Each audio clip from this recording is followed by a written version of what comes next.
नमस्कार, city news के विशेष bulletin में आपका स्वागत है। जी हाँ, कोरोना वापस अपने पैर पसार रहा है। बचपन में कई कहावतें सुनी जाती है, उसमें कुछ कहावतें आज भी ऐसा लगता है कि चरितार्थ हो रही है। बचपन में हम कहावत सुनते थे, आप गुरुजी कांदा खावे औरों को ज्ञान पिलावे। ऐसी कहावत बचपन में अक्सर बड़े लोग कहा करते थे ऐसे समय पर कि जब किसी चीज़ के बारे में हम लोगों को बताते हैं और उसका पालन हम नहीं करते, तो ऐसे समय यह कहावत चरितार्थ होती थी। ऐसी ही कहावत आज और इस समय चरितार्थ होते हुए दिख रही है इस कोरोना की महामारी के काल में।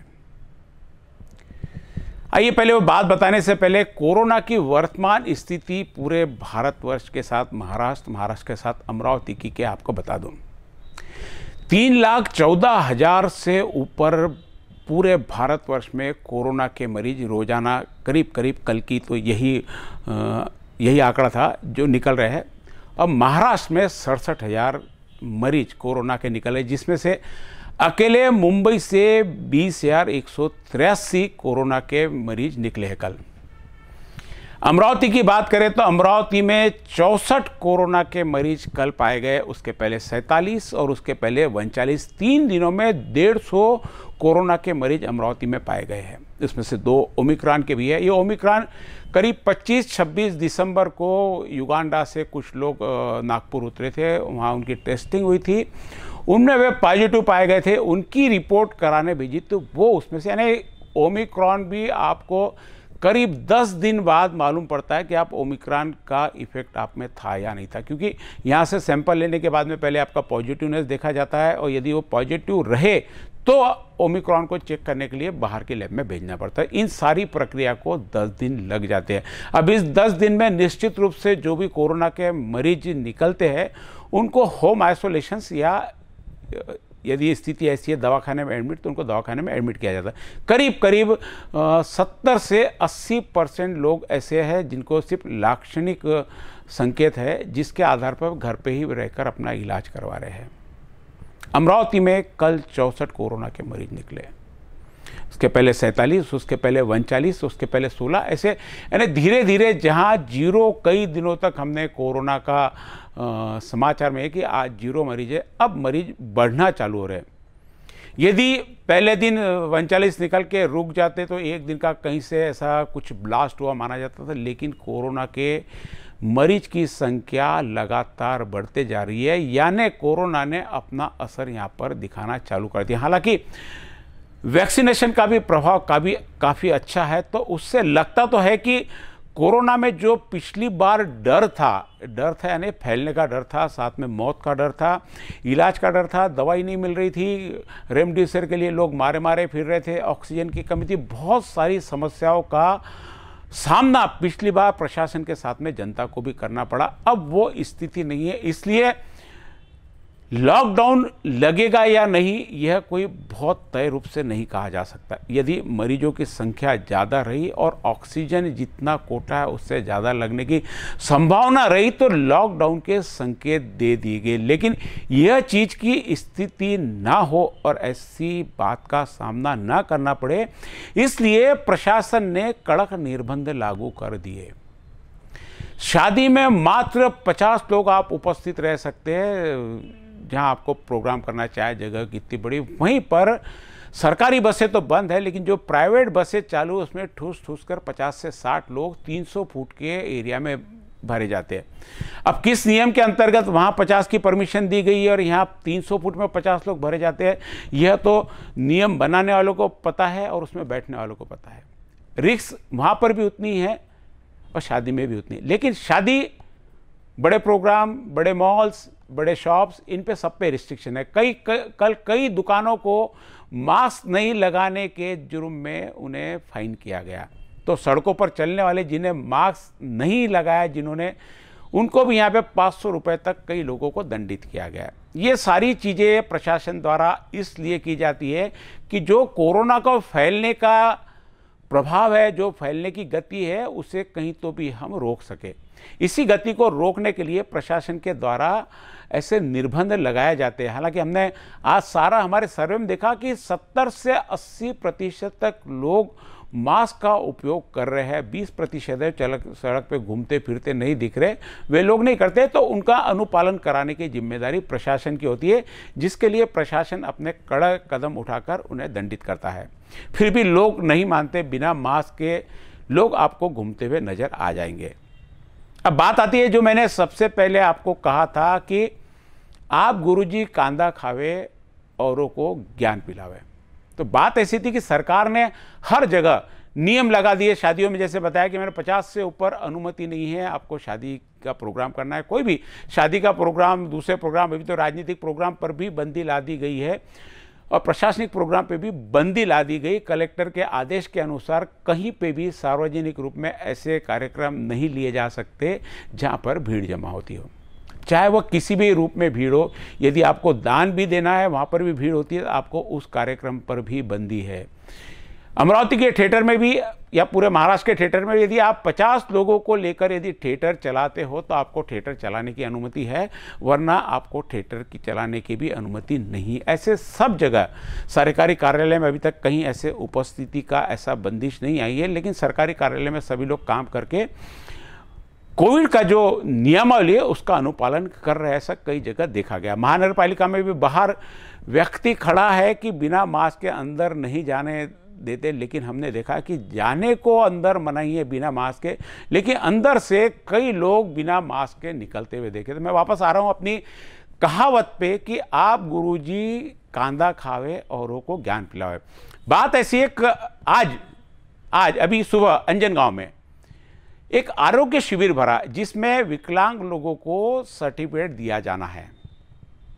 काम बहुत अच्छा है, इस काम के लिए निश्चित जितनी तारीफ की जाए उतनी कम है, लेकिन अभी कोविड की नियमावली चालू है।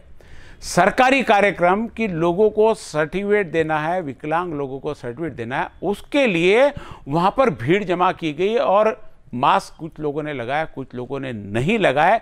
और यह निश्चित रूप से कोई भी आपको भीड़ वाला कार्यक्रम लेना है, चाहे वो स्वास्थ्य शिविर ही क्यों हो, शायद प्रशासन की अनुमति की जरूरत पड़ती है। और ऐसे अनुमति के समय यदि सरकारी विभाग ही यदि ऐसे काम करता है तो आप जनता से क्या उम्मीद रखोगे? जनता आपके साथ में किस प्रकार व्यवहार करेगी? जनता के कार्यक्रम को बंदी है, वहाँ दंडित किया जाता है। यहाँ पर जब हमने तहसीलदार से पूछा तो उनको पता नहीं, पुलिस वालों से पूछा तो उनको पता नहीं, जो शिविर ले रहे उनको पता नहीं। अरे सर्टिफिकेट देने ही थे तो विकलांग लोगों के घरों पर जाकर भी सर्टिफिकेट दिया जा सकता। इतनी भीड़ जमा करके फोटो खिंचाने के लिए प्रोग्राम करने की क्या जरूरत थी? माननीय जिलाधिकारी ने 2 दिन पहले ही अपने बयान में कहा, जो सारे मीडिया में पब्लिश किया, लसीकरण के बारे में कहा और भीड़ के बारे में भी कहा और आदेश भी जारी किए कि कहीं पर भी ऐसी भीड़ ना हो। तो महोदया, मैडम, यह जो सरकारी कार्यक्रम है यहाँ पर भीड़ होती है, क्या इन पर भी उसी प्रकार की कार्रवाई होगी जहां तक कि दूसरे प्रतिष्ठानों पे होती है? कल प्रतिष्ठानों को 10-10 हज़ार रुपए के, कई जगह उनके दुकान में मास्क नहीं लगा तो उनको फाइन किया गया। लोगों सड़क पर घूमते हुए लोगों को 500 रुपए से फाइन किया गया। कई प्रतिष्ठानों को यदि नहीं मानते, दोबारा करते तो सील करने की तैयारी चलती है। कहीं शादी में 50 से ऊपर लोग चल दिए तो उनको 50,000 रुपए की पेनल्टी है। लेकिन 300 फुट की बस में आप 50 से 55 लोग ठूस कर भर देते हैं। एक 6 फुट के ऑटो में 8 से 10 लोग को बैठाने की अनुमति दी जाती है, नहीं दी जाती यह पता नहीं, लेकिन लोग बैठकर जाते हैं और उनका चालान नहीं बनता तो निश्चित रूप से माना जाता है कि प्रशासन के तरफ से उनको डीम्ड अनुमति दी गई है। आप राजकमल पे खड़े रहिए, वहाँ पे देखिए ऑटो में से 7 से 8 लोग जाते।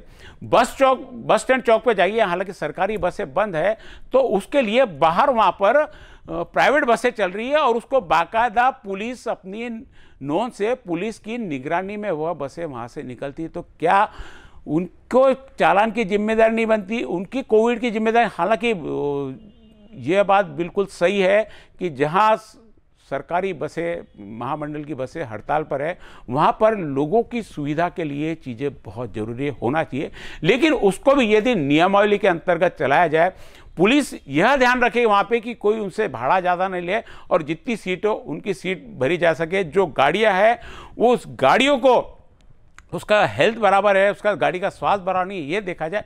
यह चीज़ तो नहीं देखती है कि कितनी गाड़ियां जा रही, कितनी गाड़ियों की एंट्री होती है। वो सारी एंट्री का बाद में क्या करते हैं ये सारी जनता को पता है।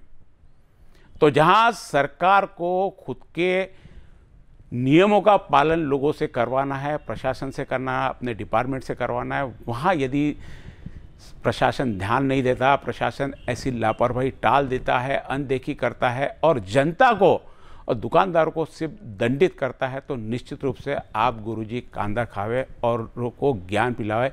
यह कहावत यहाँ पर चरितार्थ होती है। बात है ईमानदारी से काम करने की, अपनी जिम्मेदारी समझने की। नागरिक अपनी जिम्मेदारी समझ रहे, हमने देखा, हमने अभी आज भी पूरे मार्केट का सर्वे किया, सड़कों का सर्वे किया, तो 80% तक लोग मास्क लगाकर निकल रहे हैं।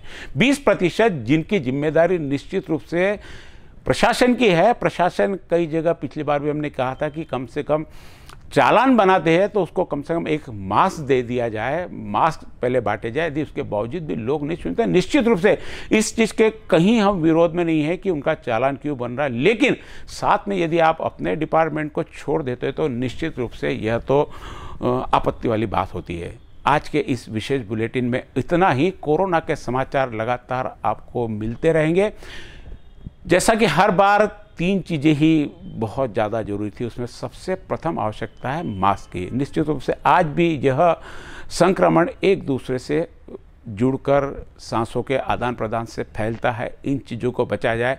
कम से कम दूरी तो ठीक है, सड़क पे चलते समय रह जाती है, लेकिन जहाँ पर भी ऐसी भीड़ हो, हालांकि सरकारी कार्यक्रम में भी भीड़ हो रही है, लेकिन उनको छोड़कर वो क्या कर रहे हैं उन्हें ना देखें, बल्कि हमें कैसे इस चीज़ से सुरक्षित रहना है उस पर ध्यान पड़े।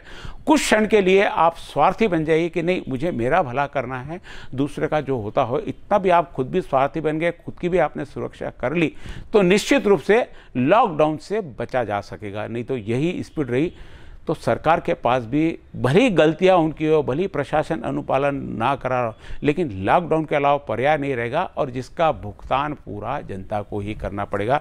तो आपसे निवेदन है कि कृपया घर से बाहर निकलते समय यदि 500 रुपये बचाना है तो आपको मास्क लगा के निकलिए, नहीं तो एक 500 रुपये की नोट जेब में रख के निकलिए कि कहीं पर भी यदि आपको चालान किया जाए तो आपको बहुत ज़्यादा देर ना लगे। जल्दी से आप 500 रुपये दीजिए, उनसे पावती ले लीजिए, अगले काम के लिए आप निकल जाइए। अब की बुलेटिन बस इतना ही। धन्यवाद।